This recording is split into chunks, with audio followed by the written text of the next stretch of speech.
જાણકારી સાથે મારા સંવાદદાતા જિગ્નેશ આપણી સાથે જોડાઈ ગયા છે। જિગ્નેશ, હવે તો બસ ગણતરીની ઘડીઓ ગણાતી હશે કે ક્યારે કળશ પરત પહોંચે અને પ્રભુનો અભિષેક થાય।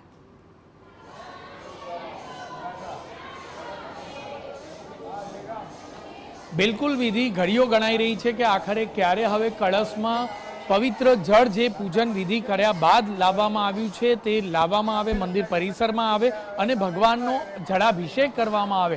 સૌપ્રથમ તો દ્રશ્યો બતાવીશું કે જે ભગવાનના આજના જે શૃંગાર છે તે શૃંગારના કે જળયાત્રા હોય એટલે કે ઘર આંગણે પર્વ હોય તો ભગવાનને સજાવવા ધજાવવામાં કોઈ પણ પ્રકારની કસર ન રહી જાય અને એટલા માટે આજે પીળા વસ્ત્રોથી ભગવાનને સજાવવામાં આવ્યા છે, આભૂષણો થી સજાવવામાં આવ્યા છે અને એક અનેરું સ્વરૂપ ભગવાનનું આજે દર્શન આપી રહ્યું છે। આજના દિવસે જ્યારે જળાભિષેક કરવામાં આવશે, ભગવાનનો ષોડશોપચાર મંત્રોચ્ચાર સાથે જે જળાભિષેક કરાશે તે જળાભિષેક બાદ ભગવાન ગજવેશમાં દર્શન આપતા હોય છે। વિધિ વર્ષ દરમિયાન માત્ર આ એક જ એવો દિવસ છે કે જ્યારે ભગવાન ગજવેશમાં દર્શન આપતા હોય છે અને એટલા માટે જ વાટ જોવાતી હોય છે કે આખરે ક્યારે ભગવાન ગજવેશમાં દર્શન આપે।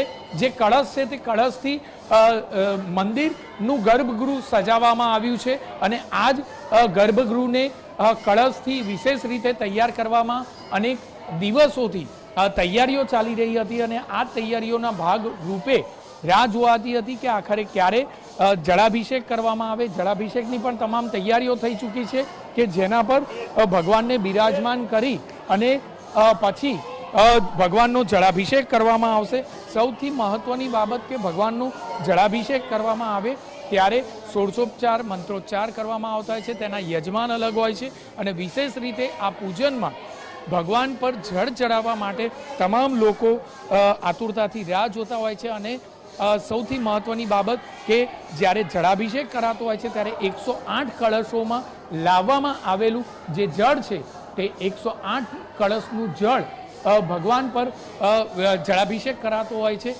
વિશેષ રીતે જોઈએ તો દર વર્ષે આ વિધિ કરવામાં આવતી હોય છે, પરંતુ જે ભક્તોનો ભાવ છે તે ભાવમાં ક્યારેક બિલકુલ અને એટલે જ સીધા આપણે સોમનાથ ભૂદરના આરે પણ જઈએ કે જ્યાંથી હરીન આપણી સાથે જોડાયેલા છે। હરીન, જણાવો, ત્યાં પૂજન વિધિ થઈ રહી હશે, શું દ્રશ્યો છે આપની આસપાસ?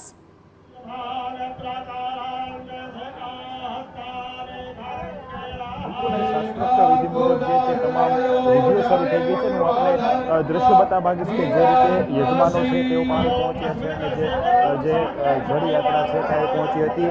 ખાસ કરીને જે જળાભિષેક કરવાની વાત છે સોમનાથે ખાસ કરીને અહીં તમામ જે વિધિ છે તે શરૂ કરી દેવામાં આવી છે અને અહીં હર્ષસંઘવી છે, દીપસિંહ જાડેજા ઉપસ્થિત છે, ખાસ કે રાજકીય આગેવાનો પણ ઉપસ્થિત છે અને અહીં જે છે સોમનાથ ભૂદરના આરે જળયાત્રા આવી પહોંચી હતી। ત્યારબાદ જે કળશ છે તેને રાખવામાં આવ્યા છે અને થોડી જ વારમાં તેને સાબરમતી નદી છે ત્યાંથી તેમનું જે નીર છે તે ભરવામાં આવશે, કળશમાં ભરવામાં આવશે। ખાસ કરીને નદીના નીરથી જે છે ભગવાનને સ્નાન કરવામાં આવશે, જળાભિષેક કરવામાં આવશે, પૂજન વિધિ કરી ભગવાનને સ્નાન કરવામાં આવશે અને અહીંથી જે છે મહાન ગિરિરાજજી મહારાજ છે તે કળશની પૂજા અર્ચના છે તે કરવામાં આવી રહી છે અને અહીંથી જે નીર ભરી 108 કળશ છે તે અહીં રાખવામાં આવ્યા છે અને અહીંથી સાબરમતી નદીના નીર છે તે ભરવામાં આવશે અને ત્યારબાદ ફરીથી અહીંથી જે જળયાત્રા છે તે મંદિરે પહોંચશે, ત્યાં ભગવાનને છે તે સ્નાન કરવામાં આવશે। ખૂબ જ ધામધૂમથી આ જે યાત્રા છે તે નીકળે છે અને જેઠ સુદ પૂનમ એટલે કે આજે જળયાત્રા છે તે નીકળે છે। સોમનાથ ભૂદરની જે આરાધિત અહીંથી છે તે જળ ભરવામાં આવે છે અને ભગવાનને શાસ્ત્રોક્ત વિધિથી જળાભિષેક છે તે કરવામાં આવે છે। અનેક મહાનુભાવો છે તે ઉપસ્થિત રહ્યા છે, રાજકીય આગેવાનો ઉપસ્થિત રહ્યા છે અને અહીંથી સ્થાનિક લોકો પણ જે ઉપસ્થિત રહ્યા છે અને ખાસ મહત્વ આજનું હોય છે કેમ કે આજે તાંબા અને પિત્તળનો કળશ છે તેને ફૂલહારથી શણગારવામાં આવતો હોય છે। ગંગા પૂજન વિધિ છે તે કરવામાં આવતી હોય છે। ગંગા પૂજન વિધિ બાદ છે અહીંથી જે છે તે તમામ કળશને મંદિરે લઈ જવામાં આવે છે। ગજવેશમાં પ્રભુનું છે અનેરું મહત્વ હોય છે અને એટલે જ ભાવિક ભક્તો છે તે ખાસ આજના દિવસે વર્ષમાં એક વખત ગજવેશમાં પ્રભુના દર્શન થતા હોય છે અને આ દર્શન જે છે કરવા માટે ભાવિક ભક્તો છે તે મોટી સંખ્યામાં મંદિરે પણ ઉમટી પડતા હોય છે. અત્યારે જે અહીંથી જે જળ ભરવાનું છે તેની વિધિ શરૂ કરવામાં આવી છે અને થોડી જ વારમાં સાબરમતી નદીના જે જળ છે તે ભરવામાં આવશે અને ત્યારબાદ જળયાત્રા ફરીથી છે મંદિરે પહોંચશે. આજે જે ભગવાન છે તે મામાના ઘરે પણ જશે, પરંતુ જે રીતે ગજવેશ ધારણ કરશે અને ભક્તો છે તેનો અનેરો લાવો લેવા માટે પણ મંદિરે ઉમટી પડશે.